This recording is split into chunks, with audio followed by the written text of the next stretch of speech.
Assalamu alaikum qadırlı mekendештер. Sizler menen күн сайын bir аят же bir hadis долбоору бүгүн бейиштин каалаган эшиктеринен кире ала турган аялдар кимдер деген темада hadis айтат, угабыз.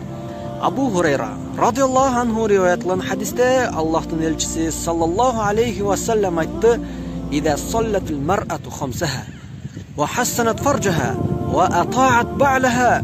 Эгерде аял 5 убакыт намазын окуса, абирин сактаса, жана күйөөсүнө баш ийсе, дахалат мин абвабил жаннати шаат, анда ал аял бейиштин каалаган эшиктеринен кире алат. Ибн Хиббан.